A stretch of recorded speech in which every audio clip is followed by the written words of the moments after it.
In chapter 377, we start by seeing Guts' companions witnessing the daily life in the Kushan Empire. The fact that Isidro thought elephants were actual demons goes to show us how ignorant the two cultures are of each other. The Kushan culture seems as if it only exists in the dreams of a man from Midland. Elephants in the streets, sorcerers everywhere, as well as a completely different lifestyle. Rickert seems the only person unfazed by what went on right in front of his very own eyes. Even though it's been a short time since Rickert has joined the Kushan army, he's become astoundingly knowledgeable when it comes to the Kushan and anything related to them. He's lived with them, eaten with them, and even fought with them. His character since the beginning of the story has been a major element that ended up making it possible for Guts and his companions to connect with the Kushan world. Other than our usual characters, the previous residents of Elfhelm also seem to appreciate Rickert for helping them settle in such a foreign land, especially after living in the astral world for a very, very long time. Morda is doing what Morda feels like, while Farnes is still concerned for her master. Shirka still hasn't woken up from her sleep. Her astral journey to bring back Guts was a rough one after all, especially since she went too deep into the astral layers. Even though Rickert always thought of himself as weak and useless, we see him here thinking to himself, attack the falcon? So soon? Too early. The battle is about to break out. No one can go against the tide. I'm sure everyone will be swallowed. Given his experience in war and what little he knows about the new Griffith, he seems very aware of how vast the gap is between the two sides, but Rickert always seemed very pessimistic. Not to blame him, but he knows things others don't. He then thought of Guts. Maybe Rickert once again will be proven wrong, and Guts will actually be a major factor in the coming war, a difference maker as he always is. Guts fought against armies of the dead, alone, with Casca, and with his new companions. Griffith doesn't usually use his god hand power to win wars. He uses his demon army for his dirty work. So if Guts joins the Kushan in the coming war, I strongly believe that there's a chance Griffith might not come out victorious. Not that he will be defeated, but with Guts' help, the Kushan might push back the band of the Falcon and stop their invasion. Unless the Hawk launches a full attack from inside the capital as he did with Rakshas. Also, unlike other armies, the Kushan are very strong, experienced in wars, and well-versed in the arts of magic. All the more reason Guts might have a strong army on his side, one that can rival the demons led by Griffith. Afterwards, we see Silat and Roderick looking at the new emperor of the Kushan Empire, who is also the chairman of the Kurultai. The Kurultai is the name of the highest summit that is held in secret. It's where the heads of the clans that make up the Kushan Empire gather to decide on policies for the country. A military summit in preparation for the coming war. We also see how the previous emperor Ganishka was not a loved one, even among his own people.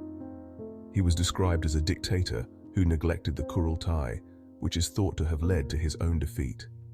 At the request of Roderick, Silat talks about what kept the empire going and at peace even after the loss of their great emperor and the great wave of the astral world. The Kushan history is full of betrayals, disputes, and wars, something the empire is so used to that it became a part of it.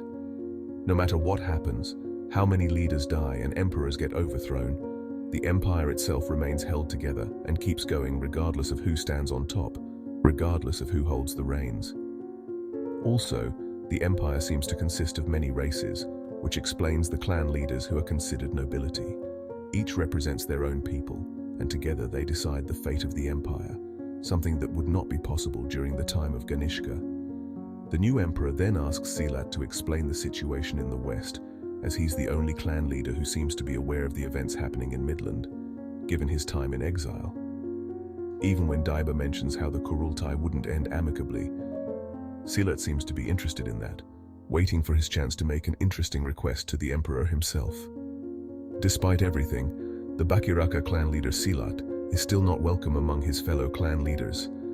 It also seems that his clan, which consists of assassins, is not something the Kushan nobility considers acceptable. Some wanted Silat excluded, but still, some of them managed to listen to reason and focus on what's more important, which is how they will respond to the Hawk's attacks.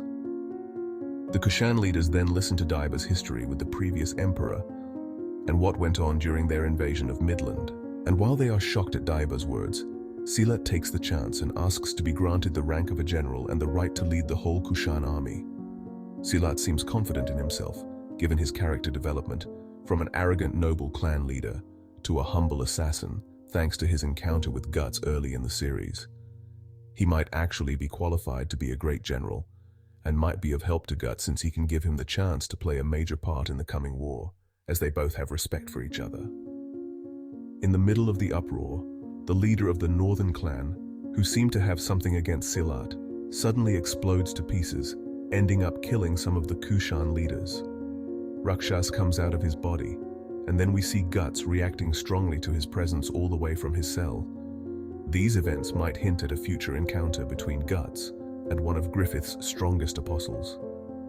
Guts is still in his cell. It is possible that Farnese might end up freeing him from his chains since she noticed a disturbance of Ode, which could lead her to the summit, and she might plan to free Guts later on. Guts hasn't recovered mentally and emotionally from his encounter with Griffith yet, and as we have seen, Guts now might be different from before. He has more hatred and more reason to want to exterminate all of Griffith's apostles who claim to be members of the Band of the Hawk. Even though Guts fought Grunbeld with the Berserker armor, the Black Swordsman was already half dead from his encounter with Slan, so it is possible that this will be the first time we see Guts going all out with the Berserker armor against one of the strongest apostles in the world. This chance might also prove if Guts, with the Berserker armor, is stronger now since he might yield himself to his inner demon, the Beast of Darkness. After all, the stronger the beast, the more strength the armor will grant Guts. So far, it is not confirmed if Griffith is already at the capital with his demon army, but I do believe that Rakshas was the only one sent to assassinate the heads of the Empire. Even though I don't think the assassin will die to Guts, I do think that he will be sent back in pieces, given how angry Guts is.